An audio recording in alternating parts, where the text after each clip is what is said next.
right, so sharks. We're all familiar with them, I'm sure. You've all, seen Shark Week on Discovery Channel, and pictures such as this, where you have a 21-foot predator that most of us live in fear of, swimming next to a 4'11" woman. And images like these, I'm sure, give people anxiety and a little bit of terror, and gets the adrenaline going and the heart pumping, because that's a scary animal right there. And that's something that, a stigma that follows sharks around constantly nowadays. The jaws, the rows of razor white teeth that infinitely come back. Even people when they're in the pool sometimes, I know when I start thinking about sharks, all of a sudden I get, a little jolt of adrenaline. They're a scary animal. But interestingly enough, they were not always this way. Before 1918, actually, there were several wealthy individuals that were offering rewards if somebody could prove that they had been attacked by a shark. And once in 1918, there was a string of shark attacks that actually led to Jaws being written. And I don't know if you know, but Jaws was originally a book. And then in 1975, it was turned into a movie. And after the movie was released, it had drastic effects on shark population worldwide. So in 1975, initially, in 3 or 4 years after, worldwide global shark population fell by 50%. People were terrified, the movie scared them so badly that sharks just started getting slaughtered.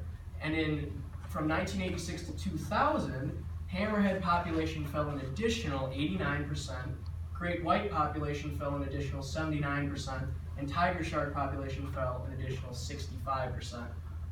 Drastic drops that have completely changed both the way the oceans flow and how many of an ecosystem and how many sharks are out there swimming. And a lot of it is because of Jaws and the terror that it inspired in a lot of people. And sharks are easy to catch, which allowed for sport and commercial fishing to really take off. In fact, they're so easy to catch, most shark fishing is done from the beach. You go out on the beach, you take a giant fishing pole and a giant hunk of meat, put it on a giant hook, kayak it out about 200 yards off the beach, drop it, go back on the beach, crack open a beer, and wait for a shark to come. So after Jaws came out and people were terrified of these bloodthirsty creatures, you would go to the beach at nighttime and there would be tons of fishermen out there trying to catch their Jaws, their monster. And when they caught them, they would murder them, and just kill them, and mount their jaws or whatever they wanted to do with the body. So this is not the most detrimental piece to shark population, however. The biggest piece is shark finning and shark fin soup, which is popular in China. It's a cultural thing, and shark fins are seen as sort of a status symbol, and they're believed to have special healing properties for people. A pound of shark fins goes for $500, and 100 million sharks are killed each year for the production and collection of shark fin soup. And it's not just happening in China. This picture here is taken in Massachusetts. These men caught, this great white and then dragged it up on the beach and chopped its fins off. And here's a picture of a Chinese shark market so these are people here for reference too, I think. And these are all the carcasses of dead sharks that have been caught. And this actually is a pretty uncommon sight, because the primary method of collecting shark fins is shark finning.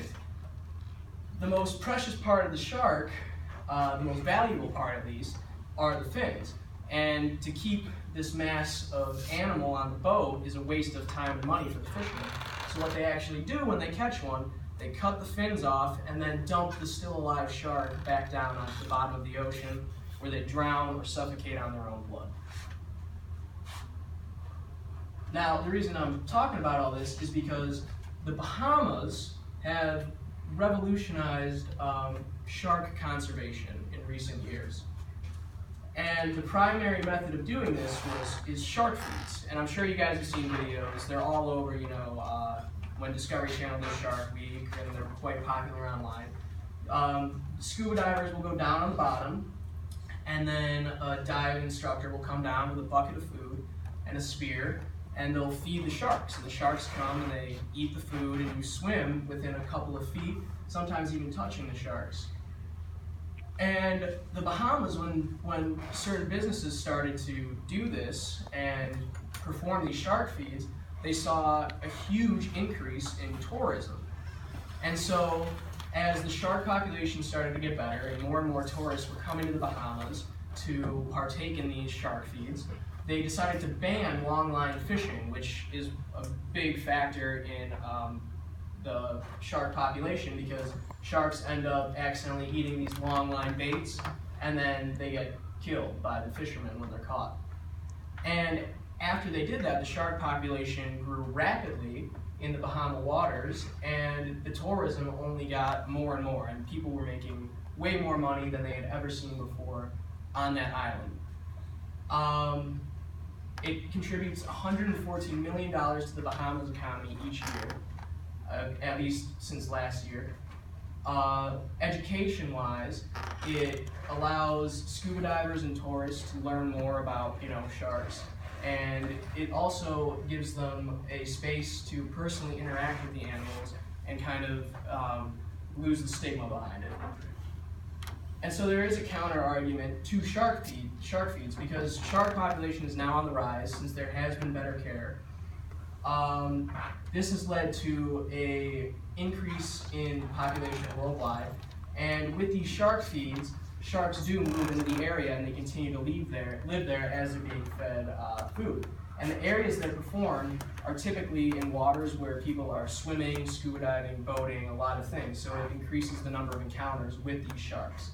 As well as it teaches the sharks to associate humans as well as boat motors with food. So these distinctions cause worry about, are these shark feeds, even though they are beneficial to the shark population, are they going to result in more attacks and further drive down the appeal of coming to these islands and coastal areas?